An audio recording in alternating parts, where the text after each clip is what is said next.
The blood was still dripping from my nose when I realized I was finally done. My mother stood there, breathing hard, her ring hand still clenched, and all I could think about was the smashed birthday cake on the floor and my 6-year-old son screaming in the hallway. That was the moment everything changed. That was the moment I stopped being the family ATM and started being a mother who would do anything to protect her child, even if it meant walking away from the only family I had ever known. Before I tell you what happened next, if this story resonates with you, if you have ever felt trapped in a toxic relationship where you gave everything and got nothing back, please hit that like button. Subscribe to hear more stories about finding strength in the darkest moments. And comment below. Have you ever had to make an impossible choice between family and your own well-being? Your story matters too. Let me take you back to how it all started. Because nobody wakes up one day and decides to let their family destroy them. It happens slowly, like water wearing down stone, until you do not even recognize yourself anymore. I was 19 when I met Marcus at a community college party. He had this smile that made me feel like I was the only person in the room, and for someone who grew up feeling invisible, that was intoxicating. My mother Brenda had always made it clear that I was the disappointment compared to my younger sister Tiffany. Tiffany was the pretty one, the charming one, the one who could do no wrong. I was just the responsible one, the boring one, the one who got decent grades and worked part-time at a grocery store to help with bills. Marcus swept me off my feet in 3 months. We got an apartment together after 6. I dropped out of college because working full-time to pay our rent seemed more important than my education degree.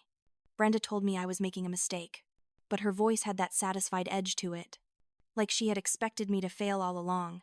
Tiffany just laughed and said at least someone found me attractive enough to live with. I ignored them both because I was in love, and love was supposed to conquer everything. Then I got pregnant at 22.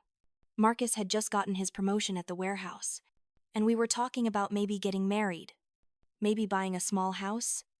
I remember taking that pregnancy test in our tiny bathroom, hands shaking, seeing those 2 pink lines and feeling terrified and excited all at once. When I showed Marcus, he stared at it for a long time without saying anything. Then he kissed my forehead and said we would figure it out together. 2 weeks later, I came home from my shift at the diner where I had started working because the tips were better, and found a note on the kitchen table. It was not even a full page, just 4 sentences. I am not ready to be a father. I am sorry. I took what I needed. Good luck. His clothes were gone. His gaming console was gone. The $700 I had been saving in the coffee can for baby furniture was gone.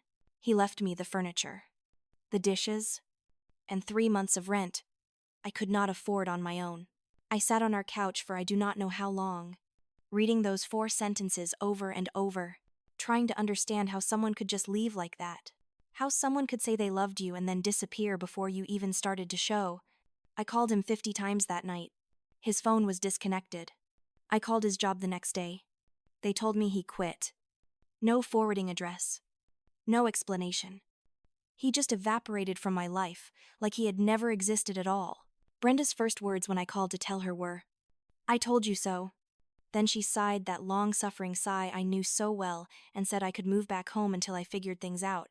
What she meant was, until I got an abortion and went back to being useful. When I told her I was keeping the baby, the silence on the other end was so cold I could feel it through the phone. Frank, my father, got on the line and said in his flat, disappointed voice, "You are making things very difficult for your mother." I hung up and cried until I could not breathe, but I had nowhere else to go. My lease was ending. I was 3 months pregnant and had maybe $800 to my name after paying final bills, so I swallowed my pride, packed my life into garbage bags, and moved back into my childhood bedroom with its faded wallpaper and the twin bed I had slept in through high school. Tiffany was still living at home too, working part-time at a salon and spending her nights out with friends. She took one look at my pregnant stomach and said, "Glad that is not me." Before going back to scrolling through her phone, those first few months back home were survivable. Brenda made pointed comments about my situation, but she also made sure I had prenatal vitamins and drove me to my appointments. Frank mostly ignored me, which was better than his disappointment speeches. I kept working at the diner, saving every penny I could, making plans to get out as soon as the baby was old enough. I was going to prove them all wrong. I was going to be fine. Leo was born on a Tuesday morning in February after 14 hours of labor. He was 6 pounds, 3 ounces, with a full head of dark hair and lungs that could wake the dead. When they put him in my arms, I felt something shift inside me that I did not know was possible. This tiny human was mine. He was perfect. He was the only thing I had ever created that no one could take credit for or diminish. For the first time in my life, I felt like I mattered for a reason that had nothing to do with what I could do for someone else. Brenda visited the hospital and held Leo for exactly 10 minutes before handing him back and telling me I looked exhausted. Frank sent a text saying congratulations. Tiffany posted a selfie holding Leo with the caption, "Finally an aunt." Got 500 likes. And then went to a party. I told myself it was fine. I did not need them to validate my joy. Leo and I were going to be just fine. The problems started small when we got home. Brenda would make comments about how I was holding Leo wrong, feeding him wrong, changing him wrong. Every single thing I did was criticized with this sweet smile that made it impossible to argue without looking defensive. When I told her I had it handled, she would sigh and say she was just trying to help. And Frank would back her up, saying I needed to be grateful for their support. Then came the financial obligations. I took 8 weeks of unpaid leave from the diner because we did not have maternity leave, using what little savings I had to cover my absence. When I got back to work, every penny I made went to formula, diapers, and baby clothes. Leo grew out of every 3 weeks. I tried to save for a deposit on an apartment, but Brenda had other ideas. 3 months after Leo was born, Brenda sat me down at the kitchen table with a notebook and a calculator. She had itemized every single expense related to me and Leo. Groceries I supposedly ate, utilities I supposedly used, the water bill from extra laundry, the gas she used driving me to appointments. The list went on for 2 full pages. And at the bottom was a number that made my stomach drop. According to her math, I owed the household $4,000. I just stared at it. I barely ate anything because I was so tired I forgot to feed myself half the time. I did my own laundry at night, so I would not bother anyone. I had not asked them for money. Not once. But there it was, written in Brenda's neat handwriting with little notes in the margins, like baby keeping Frank awake. Stress on my health. Time spent helping with child care. You need to start contributing more, she said in that calm, reasonable voice that made me feel like I was being hysterical for even questioning it. This is not sustainable. Chloe, you are an adult with responsibilities now. I tried to argue. I tried to point out that I already gave her money every month from my tips. But she had an answer for everything. That barely covers food. You are eating for 2 with breastfeeding. Your father had to cancel his fishing trip because we needed the money for your situation. Every sentence was designed to make me feel like a burden too heavy to bear. So I gave her more money. I picked up extra shifts until I was working 60 hours a week, coming home to nurse Leo during breaks, going back out for the dinner rush. I was a zombie running on caffeine and guilt. When I collapsed at work one night from exhaustion, my manager George sent me home and told me I needed to take care of myself before I killed myself trying to keep up. George was in his 50s, had owned the diner for 30 years, and had seen every kind of struggle there was. He had these kind, tired eyes that saw too much but never judged. When I came back the next shift, he pulled me aside and asked me straight out if I was okay. I lied and said yes. He looked at me for a long moment and then said, "You know where I am if you need to talk." It was the first time anyone had offered me kindness without strings attached since Leo was born. The pattern continued for 2 years. I would save a little money, and then something would happen. Brenda's car needed new tires. Could I chip in? Frank needed dental work. Family helps family. Chloe, Tiffany's rent was late, and she might get evicted if someone did not cover her. You would not want your sister on the streets, would you? Every single time. The guilt was packaged so perfectly that saying no felt like admitting I was selfish and cruel. I tried setting boundaries. I really did. When Leo turned 2, I told Brenda I needed to start saving for our own place. She cried, actual tears rolling down her face as she talked about how she had sacrificed everything to help me, how I was abandoning them after all they had done. How could I be so ungrateful?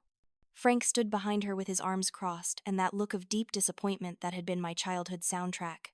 I caved within 20 minutes and handed over $300 for Tiffany's car insurance. Tiffany never thanked me directly. She would post photos on social media of her nights out, her new clothes, her weekend trips to the beach. Meanwhile, I was wearing the same 4 outfits on rotation and could not remember the last time I had bought myself anything that was not from the clearance rack at the thrift store. When I mentioned this to Brenda once, she said, "Well, Tiffany works hard and deserves to enjoy herself. You chose to have a child." Différentes priorités. Leo started preschool when he was 3, which meant I could finally work full days. I was still at the diner, still saving every penny I could hide from Brenda's accounting. I opened a bank account she did not know about and put $20 in it every week. It took a year to get to $1,000. I would check the balance on my phone like it was a secret treasure, this small pile of money that represented freedom. Then Leo got sick. It was just a bad cold that turned into an ear infection. But he needed antibiotics, and the copay was $80 I did not have in my regular account. I had to pull it from my secret savings. Watching that balance drop felt like losing a piece of myself. But I would do it again in a heartbeat because Leo mattered more than anything. George noticed I was struggling more than usual and started teaching me things beyond waitressing. He showed me how to prep food, how to work the grill, how to manage inventory. He said I had good instincts in the kitchen, that I was quick and clean and actually cared about the food going out. On slow afternoons, he would let me experiment with the dessert menu, trying new recipes for pies and cakes. Customers started requesting my desserts specifically, and George gave me a small raise. It was only 50 cents more an hour, but it felt like a fortune. I started baking at home too, using whatever ingredients were cheap at the grocery store.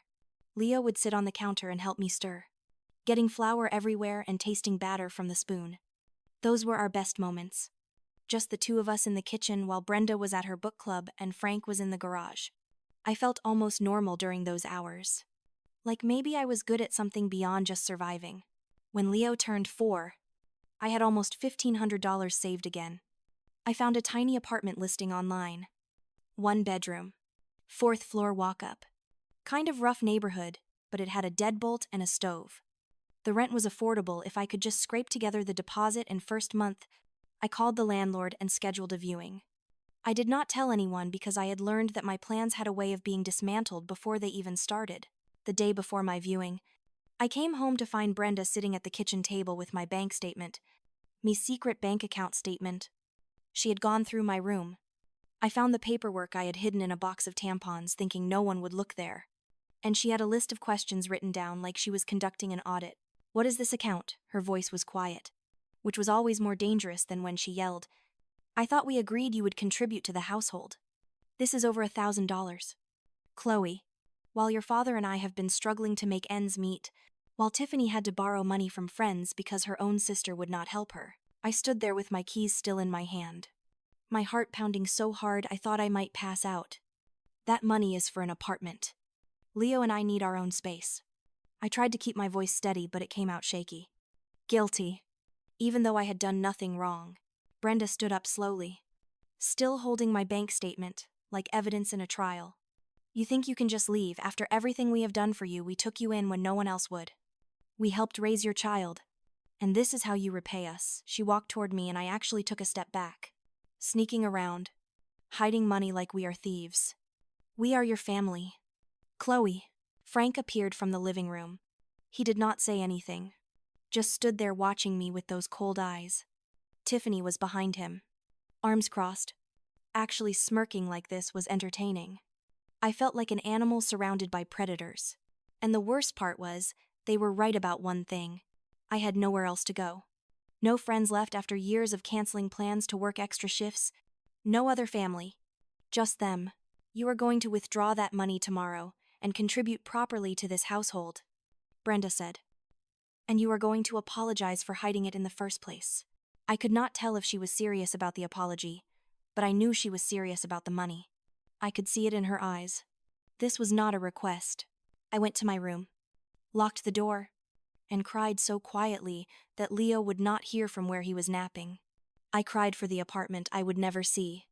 I cried for the life I could not seem to build, no matter how hard I tried. I cried because I was 25 years old and still felt like a child being punished for wanting something of my own. The next day, I canceled the apartment viewing and withdrew $700 from my account. I told myself I would keep the rest, that I would hide it better this time. But Brenda asked how much I took out, and when I told her, she said, "The statement shows over 1,500. Bring it all." So I did. I brought all of it and watched her count it at the kitchen table. Watched her nod, like I had finally done something right. And I felt something inside me die a little more. That night, I saw on social media that Tiffany had posted photos from a spa day with her friends. Massages, facials, mimosas, all hashtagged blessed and self-care and treating myself. The date stamp showed it was the same day I handed over my savings. I stared at those photos until my vision blurred, and I understood with perfect clarity that my money had paid for my sister's relaxation while I worked myself into the ground. I thought about confronting them. I planned speeches in my head during slow moments at work. But every time I got close to saying something, Brenda would do something that made me doubt myself. She would have a bad health day and need me to drive her to a doctor appointment. Frank would mention how stressed he was about bills. Tiffany would actually be nice to me for an hour, and I would think maybe things were changing. The cycle kept me trapped because hope is a hell of a drug when you have nothing else. Leo turned 5 and started kindergarten. He was bright, curious, kind in ways that made my chest hurt because he was somehow growing up good despite everything. His teacher told me at parent conferences that he was empathetic with the other kids, always sharing, always helping. I wanted to protect that goodness so badly. I wanted him to never become hardened and calculating like I was becoming. I picked up even more shifts, working breakfast through dinner 6 days a week. George started worrying about me openly, asking if I was eating enough, if I was sleeping. I lied every time because the truth was too complicated. How do you explain that you are slowly disappearing into nothing because your family treats you like an ATM with a heartbeat? Then one day, a woman came into the diner during the lunch rush. She was in her late 30s, wearing a business suit and looking exhausted in that specific way that comes from too many meetings and too much coffee. She ordered pie and coffee, ate at the counter while working on her laptop. And when I brought her the check, she looked up at me and said, "Did you make this pie?" "I did," I said.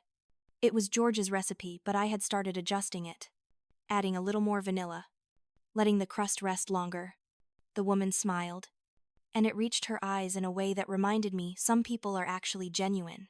"This is the best pie I have had in years." "Do you do catering?" "Special orders." Her name was Sarah, and she was a lawyer at a firm downtown. Her daughter's birthday was coming up, and the bakery she usually used had closed. She wanted a cake. Nothing fancy, just good. She said she would pay well. I told her I had never made a cake for money before, but I could try. She wrote down her number and what she wanted, and when she left, she tipped me $40 on a $12 check. George saw the whole thing, and when the lunch rush ended, he pulled me aside and said, "You know you are good enough to do this professionally, right? You could have your own place someday." I laughed it off because dreams felt dangerous. But I went home and stayed up until 2 in the morning, practicing cake recipes in our kitchen after everyone went to bed. I used ingredients I bought with tip money, hoarding them in my room like contraband. When I finally made Sarah's daughter's cake, I decorated it with more care than I had ever given anything. I made sugar flowers by hand, each petal shaped individually. I tasted it 6 times to make sure it was perfect. Sarah cried when she saw it. She paid me twice what we had agreed on and asked for my number for future orders. Her daughter's party was apparently the talk of her friend group because 3 more orders came in that month. I was making cakes in secret. After my shifts, after Leo went to bed, hiding the money in a tampon box again because lightning was not supposed to strike twice. For 6 months, I had this secret life as a baker. I would take orders through a separate phone number I set up on an old phone I bought from a pawn shop. I kept all my supplies in my car. I would tell Brenda I was working late, and instead I would be in the diner's kitchen with George's permission, making cakes and cookies and learning to pipe frosting into elaborate designs. It was the only time I felt like myself, like I was more than just a disappointment or a source of money or a burden. The orders kept coming. Word of mouth in a small town works fast when you are good at something. I was making $200 or $300 a week on top of my diner wages. For the first time in Leo's entire life, I had saved over $3,000. I opened a new bank account in a completely different bank in the next town over. I rented a P.O. box for the statements. I was learning to hide better, and I hated that I had to. Leo's 6th birthday was approaching, and I wanted to make it special. Really special. His previous birthdays had been small, sometimes just a grocery store cake and a couple of presents I could afford. But this year, I wanted him to have what other kids had. I wanted him to feel celebrated. I wanted him to know he mattered. I found a small apartment complex that was willing to work with me. The building manager was an older man who said his daughter had been a single mom too, and he understood the struggle. He would take $600 as a deposit instead of the usual first and last month requirement if I could prove steady income. I showed him my pay stubs from the diner and some documentation of my cake orders. He said I could move in on the first of the month if I had the money ready. For 2 weeks, I planned Leo's birthday and our escape in parallel. I was going to give him the best birthday morning. Then during his party, I was going to tell him we were moving to a new place. I had it all mapped out. I bought a vanilla cake from my favorite bakery supplier and I was going to decorate it myself. I bought Leo the robot toy he had been asking about for months. I had everything ready. The night before his birthday, I finished my shift at the diner, bought the cake, and drove home with it carefully secured in the passenger seat. It was almost 2 in the morning. The house was dark. I thought everyone was asleep. I was going to put the cake in the fridge, hide it behind the milk where no one would look, and then get 3 hours of sleep before making Leo's birthday breakfast. But the kitchen light was on when I walked in. Brenda was sitting at the table, and in front of her, spread out like playing cards, was $600 in cash. My $600. My escape fund. She had found the hiding spot in the cereal box I had been using because I ran out of creative places to stash money years ago. The next part happened fast and slow at the same time. Brenda smiled at me. That cold smile that meant she had won something. You thought you could hide money from me again after what happened last time. Did you really think I would not find it? That is not family money. That is my deposit for an apartment. Me and Leo are moving out. The words came out shaky but defiant. I clutched the cake box harder, like it could protect me. Brenda laughed. Moving out? With whose permission? You think you can just take my grandson away and play house somewhere. You cannot even take care of yourself. Chloe, you needed us to survive. You still need us. Frank appeared in the doorway. Then Tiffany, rubbing her eyes like we had woken her up, even though I knew she had probably been on her phone in bed. They formed this wall of judgment, and I was so tired. So desperately tired of fighting them, of defending my right to exist as something more than their convenient cash source. Tiffany spoke first. Oh, so you were just going to leave without telling anyone? Cool. Thanks for all the money you owed me. By the way, that travel agency does not refund deposits. So I already used this for my Mexico trip next week. She gestured at the money, and my brain took a second to process what she said. What my voice came out small? Confused. Brenda sighed like I was being deliberately difficult. Tiffany has been under so much stress. She deserves a vacation. You gotta keep $3,000 in your little secret account. Stop being selfish. That money is not yours. None of it is yours. It is mine. I earned it. I have been working myself to death for 6 years, and you have taken everything from me, and you are still taking. The words poured out louder than I meant them to. Leo and I are leaving. We are done. I am done paying for everyone else's life while we have nothing. Frank stepped forward. You are going to lower your voice and calm down. You are acting hysterical. Give your mother the money you are hiding and stop causing problems. I am not hiding anything else. This was supposed to be our way out. I looked at Brenda. Really looked at her. And saw absolutely no empathy. No guilt. No recognition that she had been bleeding me dry for years. Just cold calculation and a little bit of satisfaction that she had found my money before I could use it to escape. You are not going anywhere until you learn some respect, Brenda said, standing up slowly. This family has done everything for you. Everything. And this is how you repay us, sneaking around. Lying. Planning to steal my grandson away in the middle of the night. It is not the middle of the night. And he is my son. My voice cracked. Today is his birthday. I just wanted to do something nice for him. I looked down at the cake box, at the little candle I had put in my apron pocket. Please, just let me have this one thing. Brenda's expression did not change.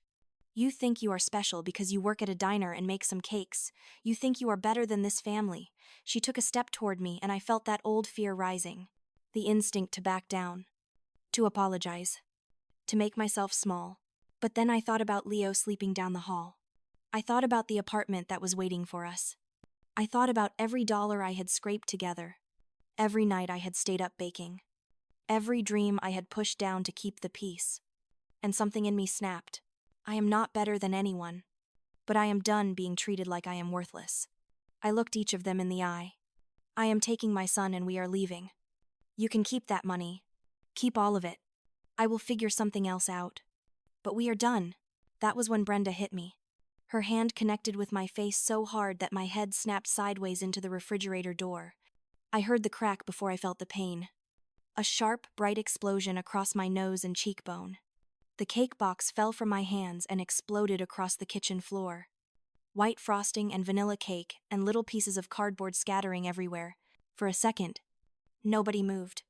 Then the pain registered and I felt warm blood running down my face, over my lips, dripping onto my shirt. My ears were ringing. I touched my nose and felt it sitting wrong on my face. Definitely broken. Through the ringing and the shock, I heard Leo screaming from his bedroom doorway. Mama. Mama. Mama. Brenda was breathing hard. Her ring hand still clenched. That diamond ring that Frank bought her for their anniversary? Probably what had cut my cheek along with breaking my nose? She pointed at me with a shaking finger. Look what you made me do. Look at you. You are pathetic. You think you can survive without us. You will come crawling back like you always do. You always do. Frank grabbed my arm, his grip tight enough to bruise. Stop causing drama. You are bleeding on the floor. Clean yourself up and stop making things worse. You always make things worse. I pulled away from him and stumbled toward Leo. My baby was crying, terrified, his little hands reaching for me. I picked him up even though my vision was swimming, even though I could taste blood in my mouth. His bare feet dangled and he wrapped his arms around my neck so tight I could barely breathe. Through my cracked lips I whispered, "It is okay. We are okay. We are going now." Tiffany was standing by the table, looking at me with something between disgust and satisfaction. Wow. Dramatic much. Maybe if you had just cooperated like a normal person. She stepped over the cake mess to grab her phone. Probably to text her friends about the family drama. I carried Leo to the front door. I did not grab shoes. I did not grab my purse. I did not grab anything except my son and the keys that were somehow still in my pocket. Brenda was yelling something behind me about how I would regret this, how I had no right to take her grandson, how she would call the police for kidnapping. Frank was telling her to calm down. Tiffany was recording on her phone. I walked out the door and I did not look back. My face was throbbing. Blood was dripping down my shirt. Leo was crying into my shoulder. But I put him in the car, buckled him in with shaking hands. And I drove. I did not know where I was going. I just drove until my hands stopped shaking enough to pull over.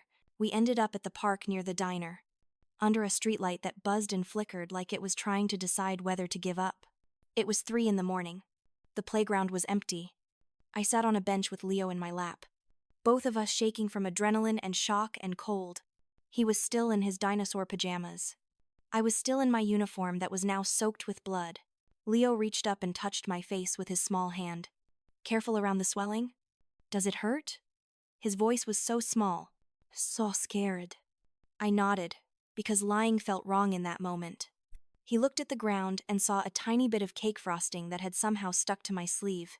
He touched it with one finger, brought it to his mouth, and said with heartbreaking sincerity, "It still tastes good." Mama. That broke me. I held him and cried, in a way I had not cried since I was a child. Ugly and loud and without trying to hide it. He patted my hair and told me it was okay. That he loved me. That he was not scared because I was there. My 6-year-old son was comforting me because I had failed so completely to protect him from the ugliness of my family. Because he had seen his grandmother hit his mother and his grandfather stand by and let it happen. When I could breathe again, I called George.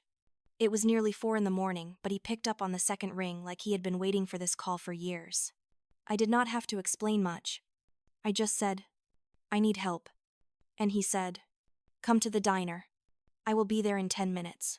George met us at the back door. He took one look at my face and his jaw tightened, but he did not ask questions. He led us to the office, the cramped little room where he did paperwork and took naps on double shift days.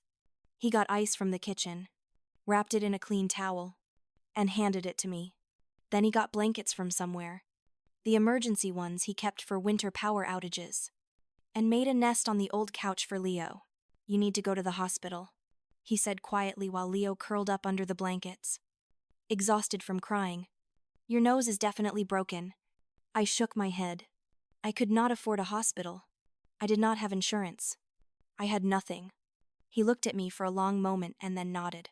"Okay, but if it gets worse, you are going." No arguments. That night, lying on the floor next to the couch where Leo finally fell asleep, I made a decision.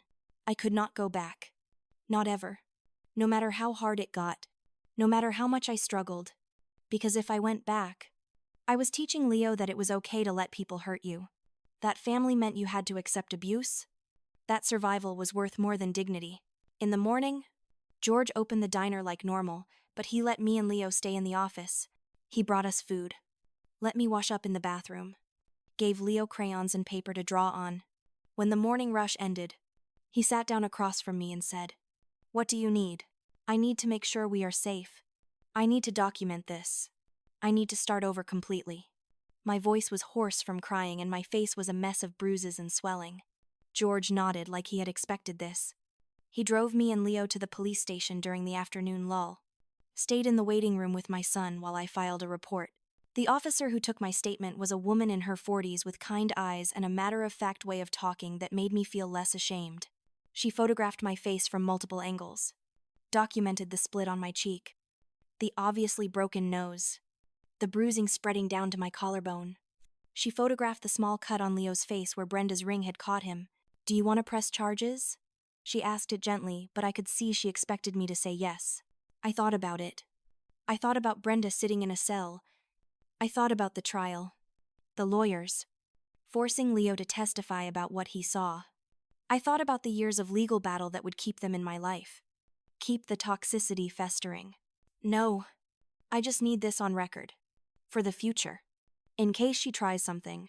The officer nodded slowly, understanding more than I said. She gave me a case number and her card. "If anything else happens, you call me directly." She looked at Leo playing with toy cars in the corner. "You are doing the right thing getting him out." That was the first time anyone had validated my choice instead of questioning it. And it made me want to cry again. But I held it together, thanked her, and left with my case number and a strange sense of freedom. I had proof now. I was not crazy. I was not making it up. It was documented. Oficial. Real.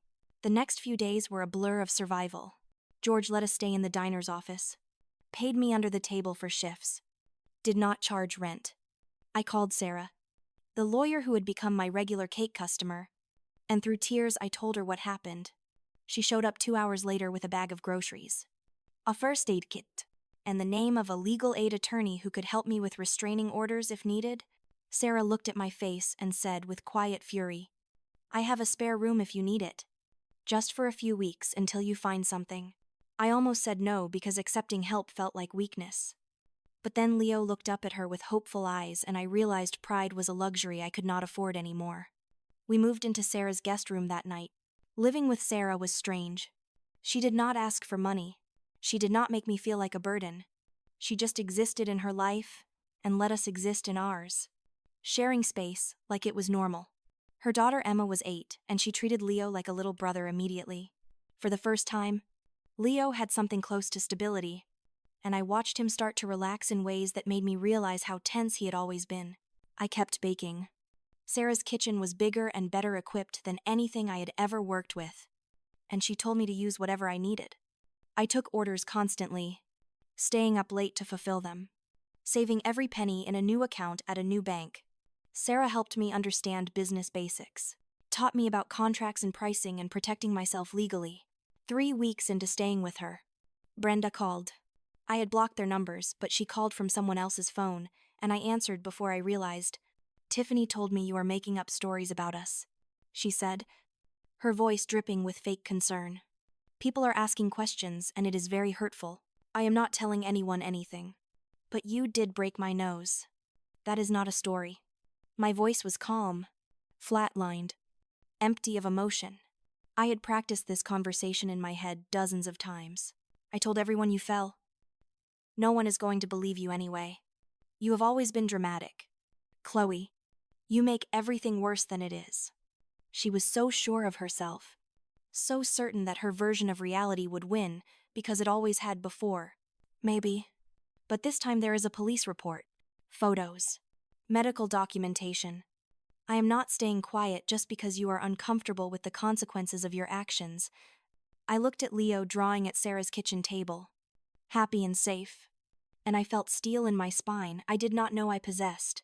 The silence on the other end was long and filled with calculation. Then Brenda switched tactics. You think you can survive without us. You will come crawling back like you always do. You need us. You are nothing without this family. No, you will be the one looking for me. And I hung up, just ended the call mid-sentence, blocked the new number, and felt something settle inside me. A door closing, a chapter ending. The calls kept coming from different numbers for a week. Frank trying to guilt me. Tiffany trying to manipulate me with fake sisterly concern. Relatives I barely knew. Suddenly caring about family unity. I blocked them all. I changed my number. I closed the door completely and refused to reopen it no matter how hard they knocked. Sarah helped me find an apartment after 6 weeks. It was tiny. 4th floor walk-up. 1 bedroom that barely fit a double bed. But it was mine. The landlord worked with me on the deposit. Let me pay it in installments because Sarah vouched for me. Moving day was just me, Leo, Sarah, and George carrying garbage bags up 4 flights of stairs. We had almost no furniture. No dishes. Sleeping on blankets on the floor that first night. But it was ours. The door locked from the inside, and no one on the other side of it could hurt us. Leo named all 4 walls and said goodnight to each one before falling asleep. North wall. South wall. East wall. West wall. He whispered like they were guardians. And maybe they were. I kept taking cake orders, building my reputation one dessert at a time. George taught me more advanced techniques during slow hours at the diner. Sarah spread the word among her lawyer friends, and suddenly I was making cakes for firm parties and courthouse celebrations. The money was not much, but it was mine. Earned honestly, going into an account no one else knew about. 6 months after I left, I had saved $4,000. I bought a used commercial oven from a restaurant going out of business. I got business cards printed. I filed for an LLC. Sarah walked me through every step.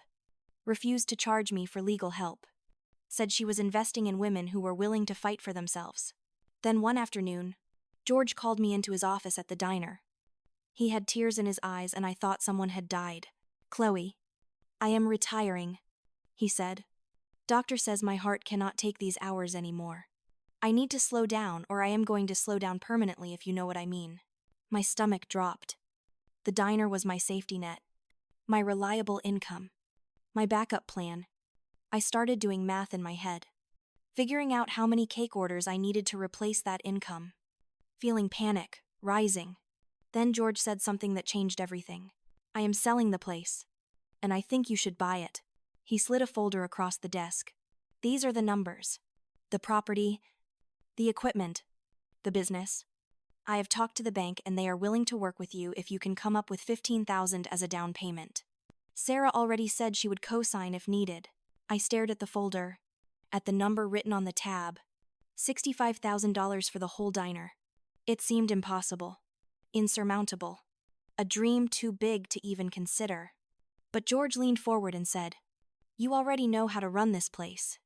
You practically do half the work anyway, and I have seen your cakes. You could turn the back room into a bakery. Do both. You could build something real. I cannot afford $15,000, I said, feeling hope and reality colliding painfully. George smiled. I know. That is why I am going to lend it to you. Interest free. Pay me back over time.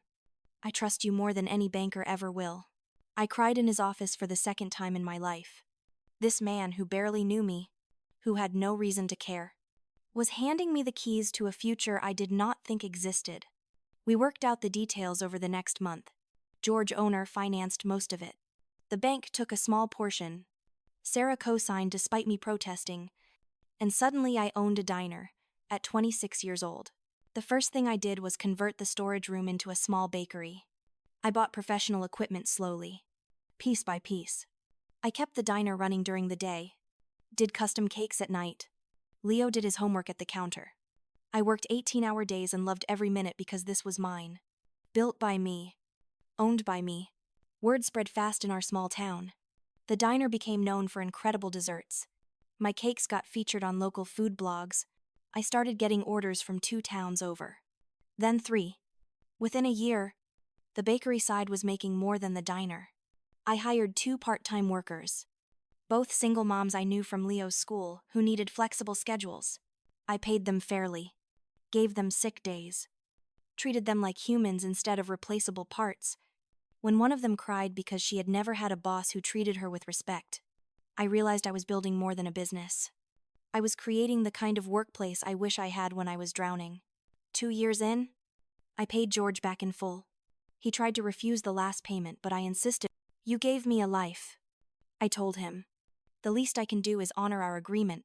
He hugged me. This grandfather figure who had saved me without asking for anything in return, and told me he was proud of me. Those words meant more than any amount of money. I heard through the town grapevine that Brenda and Frank were struggling.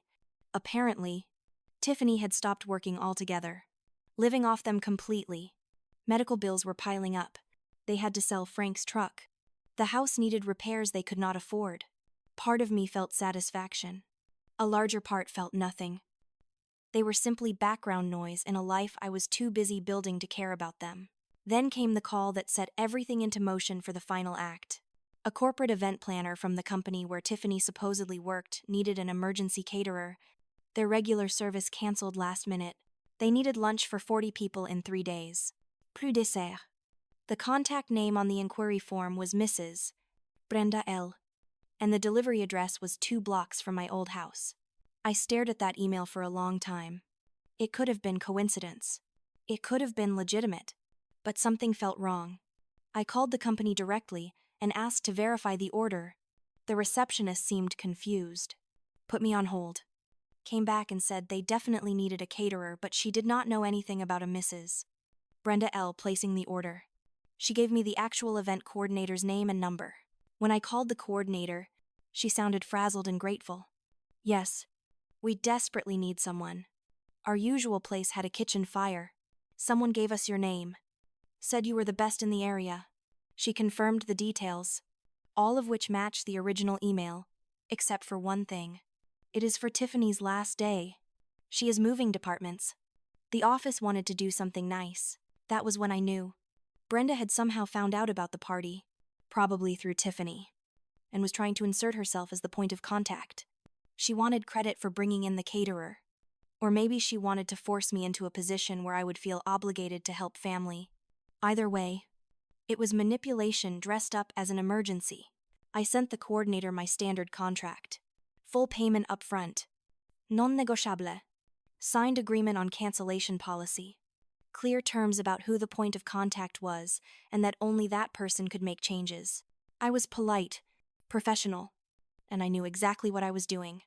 I was creating a paper trail that left no room for Brenda to wiggle her way into the narrative. The coordinator agreed immediately and sent payment within an hour. A corporate credit card. Legitimate?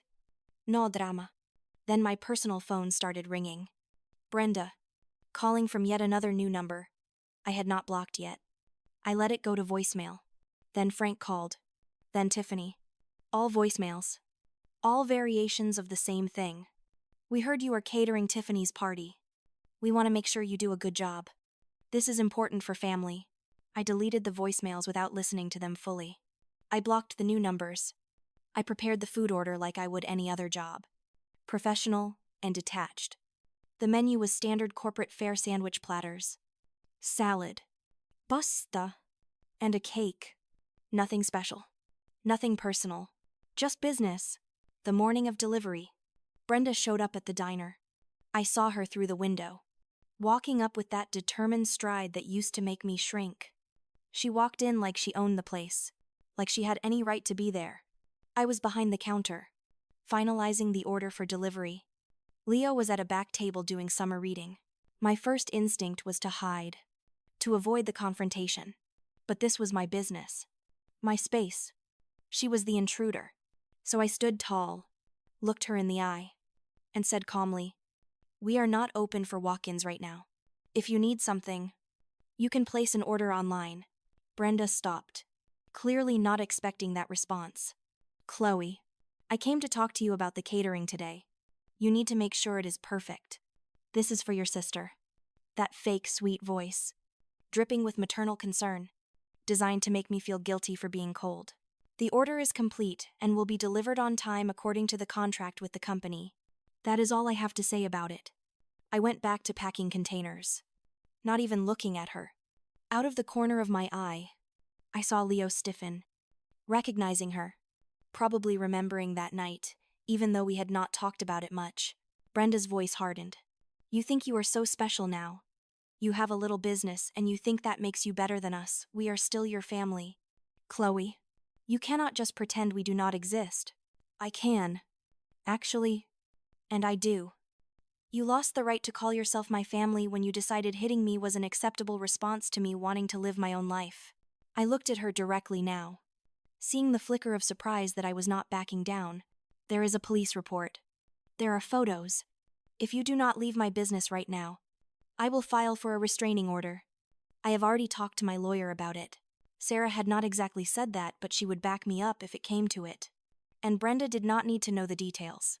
Brenda's face went through several expressions: shock, anger, calculation. Then she landed on wounded. "You would really do that to your own mother? After everything I did for you, you did not do anything for me. You used me. There is a difference. Now leave." My voice did not shake. I did not feel guilt. I felt absolutely nothing for her. And that was the most freeing feeling in the world. Brenda left without another word. But I saw the fury in her eyes. She was used to winning through manipulation. She was used to me caving. The fact that I stood firm probably enraged her more than anything else could have. I locked the door behind her and stood there for a moment, hands shaking slightly from adrenaline, but otherwise, fine. Leo came up to me and hugged my waist. "You were brave." "Mama." I smiled, ran my fingers through his hair, and realized he was right. I was brave. Not because I was not scared, but because I did it anyway. The delivery went perfectly. The company loved the food, posted positive reviews, recommended me to other businesses. I never heard anything directly from Tiffany about her party, and I did not care. That was the job that made me realize I had truly arrived. I had done professional work for a company that happened to include people from my past. And it had nothing to do with them. They were incidental. I was the main character now. The next 2 years were a blur of growth. I expanded the bakery, took over the space next door when it became available. I hired a full staff. Leo grew from a scared 6-year-old into a confident 9-year-old who knew how to crack eggs for cake batter and could calculate ingredient ratios in his head. George came by every week for pie and told anyone who would listen that I was the best thing that ever happened to his old diner. Sarah became more than a friend. She became the family I chose. Her daughter and Leo were inseparable. We spent holidays together. Birthdays. Random Tuesday nights, eating takeout and watching movies. I learned what family was supposed to feel like: safe, supportive, not transactional. I stopped checking if Brenda or Frank or Tiffany were talking about me. I stopped caring what they thought or what lies they might be spreading. Their voices became background noise that faded more each day until I could not remember the last time I thought about them at all. One evening, maybe 3 years after I left, my phone rang with an unknown number. I almost did not answer, but something made me pick up. Silence on the other end for a moment. Then Tiffany's voice, small and uncertain, in a way I had never heard. "Chloe, I heard you have a bakery now. That is cool. Listen, I am sorry about before. Things have been really hard and I was hoping maybe we could talk. I might need to borrow some money just until I get on my feet. I listened to her whole speech.